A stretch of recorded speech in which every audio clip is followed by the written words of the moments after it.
Assalamualaikum warahmatullahi wabarakatuh. Perkenalkan, nama saya Rama Pramuji dengan NIM 6203210034. Kelas IKORDE. Di sini saya akan menjelaskan sistem pernapasan. Apa itu sistem pernapasan?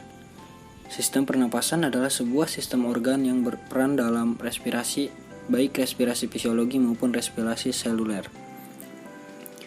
Respirasi fisiologi merajuk pada pertukaran gas antara paru-paru dengan pembuluh darah. Respirasi fisiologi terjadi secara makro, sedangkan respirasi seluler merajuk pada penggunaan oksigen dalam produksi energi melalui katabolisme glukosa.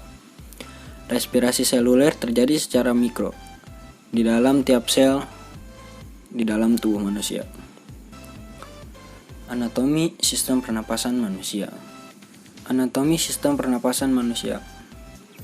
Anatomi sistem pernapasan pada manusia terdiri atas beberapa organ.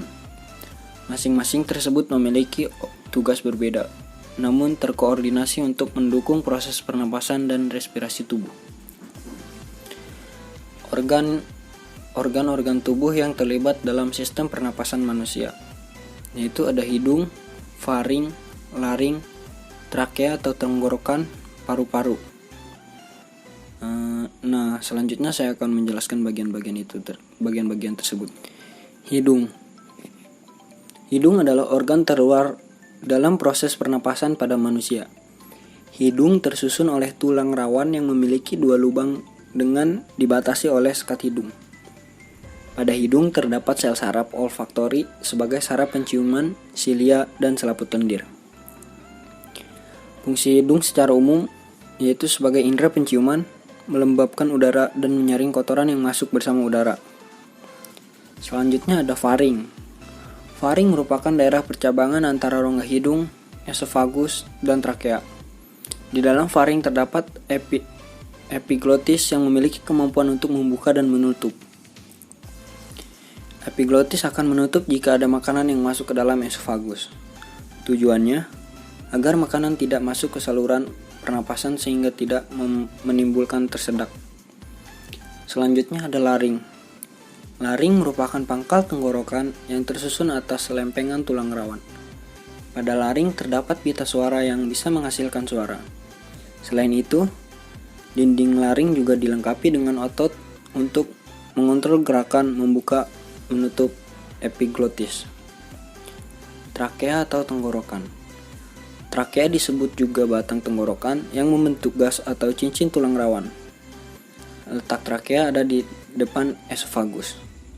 Trakea ini berperan dalam memperangkap kotoran udara yang lolos dari hidung, sebab dilengkapi dengan silia dan selaput lendir. Selain itu, trakea juga berfungsi dalam menyesuaikan suhu udara dan kelembapan udara yang dihirup agar sama dengan kelembapan suhu udara yang ada di dalam paru-paru. Selanjutnya, paru-paru. Paru-paru bisa dikatakan sebagai organ paling vital dalam sistem pernapasan manusia. Paru-paru diselubungi oleh lapisan tipis yang licin, yang disebut sebagai pleura. Pleura berfungsi dalam melindungi paru-paru dari gesekan dengan tulang rusuk dan organ lainnya ketika mengembang dan mengempis.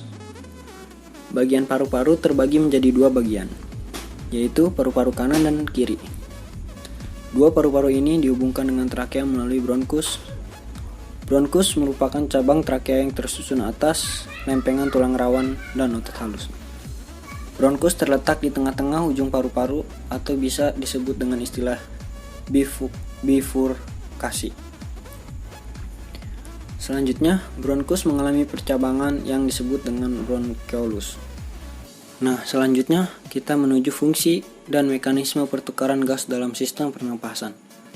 Fungsi sistem pernapasan pada manusia adalah untuk mendapatkan energi melalui respirasi seluler. Setiap respirasi seluler oksidatif membutuhkan oksigen. Reaksi ini terjadi di dalam mitokondria. Glukosa akan dioksidasi menjadi CO2 dengan bantuan O2 sebagai oksidator terakhir.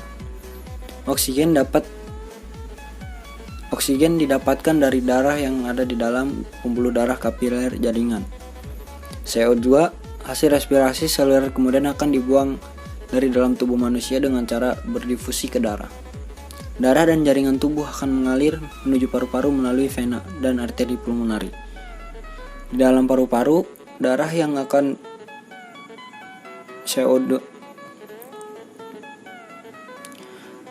Di dalam paru-paru, darah yang akan kaya CO2 namun rendah O2 akan berdifusi dengan udara di dalam alveolus yang kaya O2 dan rendah CO2.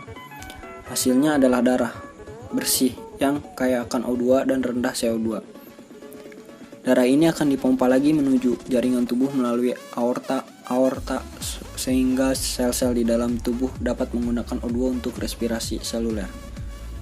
Siklus ini berulang terus-menerus. Nah, sekian dari penjelasan saya, kurang lebihnya mohon maaf. Wabillahi taufiq wal hidayah. Wassalamualaikum warahmatullahi wabarakatuh.